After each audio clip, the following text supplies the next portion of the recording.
Sylvain a décidé que cet été, son jardin sera tout illuminé. C'est dans cette grande surface de bricolage dans laquelle il travaille qu'il compte trouver son bonheur. Je veux à la fois décorer, puis un peu sécuriser pour les enfants. Et puis baliser un peu le jardin pour accéder à un abri de jardin, tout simplement. Je fais au feeling, j'ai les images d'où je veux les points de lumière et ensuite je choisis des lampes, des spots ou des choses comme ça. Il faut que ça soit aussi écologique, il faut joindre l'utile à l'agréable. J'ai vu que là-bas il y avait des petites bornes solaires pour faire un balisage, c'est sympa. Puis c'est aussi le côté pratique parce qu'il n'y a pas de câble à tirer. Bonjour. Sylvain veut éclairer ses 500 mètres carrés de jardin pour un budget de 300 €. 297 € d'ici, s'il vous plaît. L'objectif qu'on s'était fixé, donc on est bien à moins de 300 €. Donc c'est parfait. Et on va avoir un beau jardin, tout simplement. Éclairer un jardin, ça ne s'improvise pas. On va éclairer l'arbre qui se trouve ici. De chaque côté de l'abri de jardin, on va éclairer. Et on va un peu tamiser la terrasse. On va baliser aussi le chemin, donc de la terrasse à l'abri de jardin.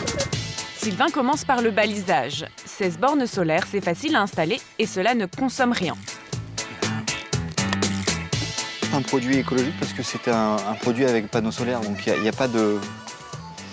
Il y a une petite batterie à l'intérieur et en plus à poser, vous voyez, on a fait ça en à peine 10 minutes. Quoi. Sylvain passe ensuite aux choses sérieuses. Je creuse le trou pour installer le spot qui va éclairer l'arbre qui est juste au-dessus de nous. Le but, c'est d'enterrer complètement le spot qui soit à fleur de la pelouse. Ensuite, on va creuser la tranchée pour passer le câblage.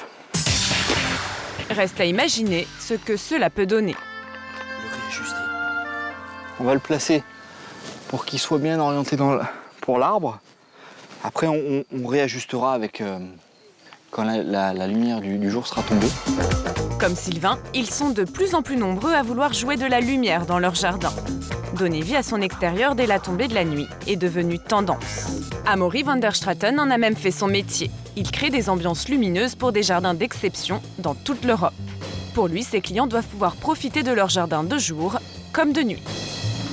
De l'intérieur de la maison ou de la terrasse, on peut voir les limites et avoir une impression de l'étendue et de la perspective qu'on a. Positionner des luminaires en bordure de jardin, cela permet de donner de l'ampleur à sa propriété. Et pour camoufler les appareils d'éclairage, Amaury a une règle d'or. Cet appareil-là, qui n'est pas esthétique du tout, a été placé expressément derrière ce petit buisson. Dans certains cas, j'ai fait planter par les propriétaires un buisson, un petit rhodo, une azalée ou quoi que ce soit, pour camoufler un projecteur qu'on ne pouvait pas mettre ailleurs. Dissimuler l'éclairage, c'est bien. Encore faut-il qu'il s'adapte à la végétation. Et cela, quelle que soit la saison. Ici, par exemple, on a choisi expressément ces appareils sur tige pour que l'été, lorsque la végétation est très abondante, ils restent au-dessus de la végétation et continuent à être efficaces. Un éclairage bien pensé et votre jardin peut se métamorphoser une fois le soleil couché. Pour les petits porte-monnaies, il y a toujours les bons vieux conseils d'un éclairagiste. Clairement, il y a deux types d'éclairage. L'éclairage décoratif et l'éclairage technique. Les lampadaires techniques vont jouer sur la lumière, alors que les luminaires décoratifs misent tout sur l'esthétique de l'objet. Nicolas Narjou est une lumière dans sa spécialité. Sa famille vend des luminaires depuis 3 générations. On a des luminaires qui sont très originaux, comme les luminaires bambou. On peut en fait tourner la tête pour avoir un angle d'éclairage différent. Lorsqu'on les éteint, on ne se rend pas bien compte ici, ça fait comme un verre luisant dans la nuit, super original. Tout cela a un prix. Chez Nicolas, c'est 100 € minimum pour ce modèle. À partir d'une cinquantaine d'euros, on arrive à avoir des luminaires qui ont un look sympa, mais qui n'ont pas forcément une très longue vie. Dans le haut de gamme, pour 2 500 €, il y a ce lampadaire télescopique dernière génération. Qui est vraiment high-tech, avec un vérin hydraulique, la possibilité de le déplacer. Là, le principe de ce luminaire, c'est qu'on va faire un faisceau lumineux vers le haut et on va réfléchir la lumière par son chapeau qui va vraiment éclairer l'ensemble d'une terrasse jusqu'à 25 mètres carrés sans aucun problème.